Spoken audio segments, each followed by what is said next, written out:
দেখো, আমি তোমাদেরকে আগের ভিডিওতেই জানিয়েছিলাম যে ডাব্লিউবিপি ও কেপি কনস্টেবলের পরীক্ষা হতে চলেছে আগামী সেপ্টেম্বর থেকে অক্টোবর মাসের মধ্যেই।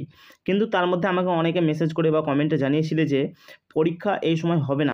কিন্তু দেখো, 19/5/2025 এই যে ওবিসি মামলার রায় ঘোষণা হয়েছে, সেখানে বিশাল বড় একটা সিদ্ধান্ত নেওয়া হয়েছে এবং ডাব্লিউবিপি ও কেপি কনস্টেবল পরীক্ষার তারিখ সম্পর্কে কিন্তু সেখানে বলা হয়েছে। আর এই ঘোষণাটা তোমরা দেখতে পাবে কর্মসংস্থান নামের যে পত্রিকাটা আছে সেখানেই। তো এবার ব্যাপার হচ্ছে, এই যে চলতি বছরের শেষের দিকে, অর্থাৎ যদি সেপ্টেম্বর থেকে অক্টোবর মাসের মধ্যে পরীক্ষাটা শুরু হওয়ার কথা হলো, সেটা যদি হয় তাহলে সেটা কবে নাগাদ হতে পারে? তার আগে তোমরা দেখে নাও, এই যে কর্মসংস্থানের যে আপডেটটা এসেছে সেটা তোমাদের সামনে আমি নিয়ে এসেছি। পুলিশের কনস্টেবল 10 লাখের প্রার্থীর পরীক্ষা সেপ্টেম্বরেই। দেখতে পাচ্ছ ওখানে সেপ্টেম্বর মাসেই কিন্তু পরীক্ষাটা হবে। আর এটা কিন্তু বেরিয়েছে 19/5/2025 পরেই কিন্তু এই তারিখটা ঘোষণা হয়েছে।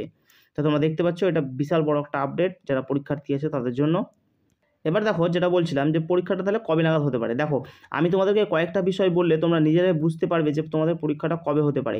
কেননা গত 19/5/2025 ওবিসি মামলার শুনানি হয়েছে।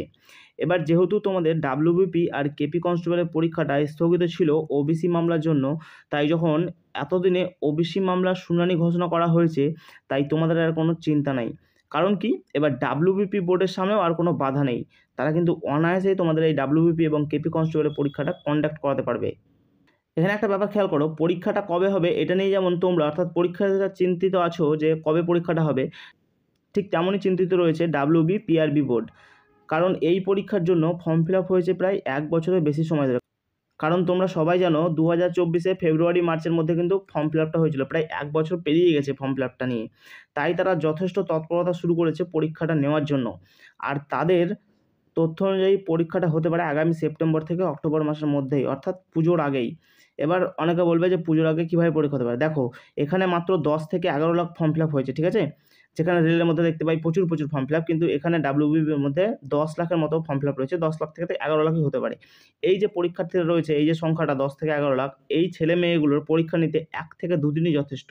যত সম্ভব একদিনেই পরীক্ষাটা হয়, আমরা দেখেছি 10 থেকে 15 লাখের মধ্যে যে শিক্ষার্থী থাকে তাদের পরীক্ষাটা একদিনে হয়। আমি এখানে আরও একদিন ধরে নিলাম, অর্থাৎ পরীক্ষাটা হতে তোমার 1 থেকে 2 দিন মতো সময় লাগবে। সেটাই 1 থেকে 2 দিন মতো সময় দিলেই কিন্তু যথেষ্ট, এনাফ। এই পরীক্ষাটা নেওয়ার জন্য 1 থেকে 2 দিনই যথেষ্ট সময়। তাই পুজোর আগে যে কোনো দিনই পরীক্ষাটা হতে পারে। তাই তোমরা যারা পরীক্ষার্থী রয়েছো তারা তাদের পড়াশোনাটা চালিয়ে যাও।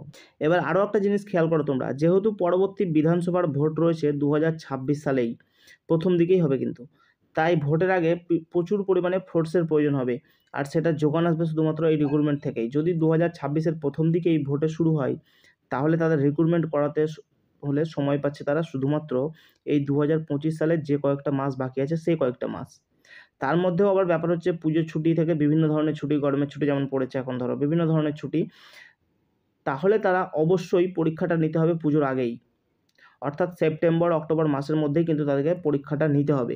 এবার ব্যাপার হবে কি, সেপ্টেম্বর অক্টোবর যদি মাসে যদি পুজোর কয়েকদিন আগে যদি পরীক্ষাটা নিয়ে নেয় তাহলে কিন্তু তারা কী হবে যে পুজোর পরে পরেই কিন্তু রেজাল্টটা বের করাতে পারবে।